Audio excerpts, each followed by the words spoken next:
I am no longer a bedside nurse. I have not been at the bedside almost a year now. It's been almost a year I have not been at the bedside, and it's literally day by day. Some days I consider going back and I just remember the trauma that I went through being a bedside nurse.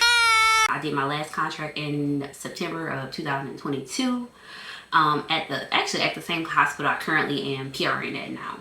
So, reason why I left the bedside, child, we can go on all day. If you're a nurse, you know, you know. In Louisiana, very low paid job, very maxed out. I'm talking about day shifts, 6 patients, night shifts, 7 patients. So, 6, 7 patients, like very, very low paid. So once, I decided, I had travel nurse for 4 years travel nurse and doing med surge. Traveled the country, made a lot of good money, literally worked so hard. Worked my way out of debt, but I was burnt out. Tired. I literally had nothing left. And I was working night shift. So, if you work night shift, you know how night shift is. It literally takes over your whole life. Like, you are literally a different person. But I was chasing money. Let's get this money. Like, one day it just clicked and I just could not do it anymore. Like, I was just burnt. I was already feeling burnt out. But it was like one day in my mind, I literally just could not do it anymore. Lo and behold, opportunity came. And I come when you want to, but he's gonna be here right on time. So, for a job. And literally, that's how I got my start. So, I am a hustler. Like, I didn't want to leave it completely. So, like, I got my job, which I do utilization management. And I work from home. So, there was a little part of me that did not want to give up that money. That did not want to give up that weekly pay. So, I took a contract while working my utilization management job. And, child, I did it for 6 months. And by the end of that contract, I know I lost some hair. I know for sure I lost some hair. I finished that contract. September 2022 was like my last official day of that contract, and I have not worked with this since. I still get recruiter emails. I still get emails from like my old recruiters and like just travel nurse stuff because I was a travel nurse for so long, and I get so much stuff, and it's like sometimes I want to go back. I ain't gonna lie. You see a job for $3,000 a week? Put me in, coach. I'm ready to play. I'm a per diem worker, and I do case management in the hospital as well as per diem. So your girl's a PRN princess, pretty much. Just because personally I am in school and I just need that flexibility. So that is the reason why I'm a PRN princess. It works for my life. There's no patient care. So you're not caring for patients, which is exactly what I wanted, what I needed after being so burnt out from 4 years travel nursing, 8 years bedside nursing. I needed that break. Like, I needed that out.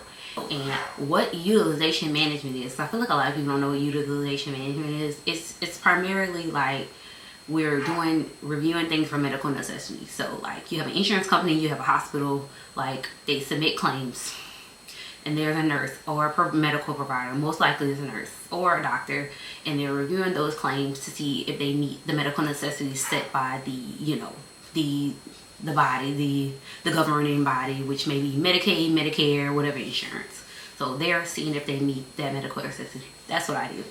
Now on the case management side, I feel like it's a little bit more in depth. It is not a bedside job, but you do have to interact with patients. Like, you have to interact with patients, providers, insurance providers, like DME companies, home health companies. So bedside for me is like a toxic relationship. Like, I think before I left, like my first bedside job, like I was a med surg nurse. I went to the OR for a year, hated it.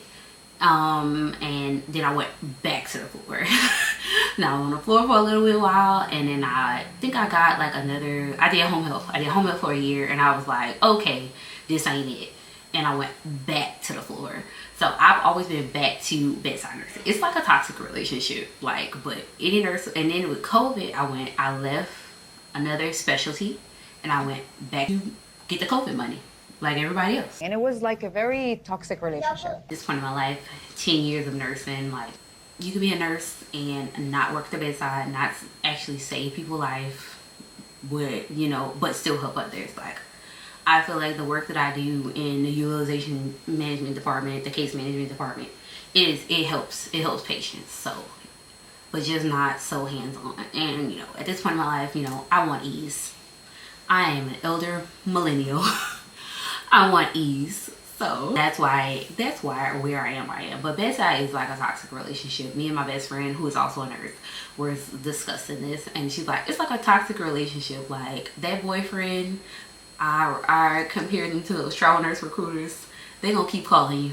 So please just take me back, please. And then going forward, you know, reason I wanted to go back to nurse practitioner school, because as a nurse, I was always taught you always have options. You always keep your option open. And education opens more doors. So there's nothing ever wrong with getting more education. And my nurse practitioner license will just be a tool for me. Essentially, like, it's just another tool in my tool case of what I want to do going forward. So that is my spill. If you are a bedside nurse, thoughts, prayers, condolences. If you enjoy it, I am thankful for you, because those patients need you. If you don't enjoy it, there are 50,000 other specialties that you can do that don't involve the bedside. And if y'all want a video about it, I will definitely go into that. Thanks for watching. Like and subscribe. Bye-bye.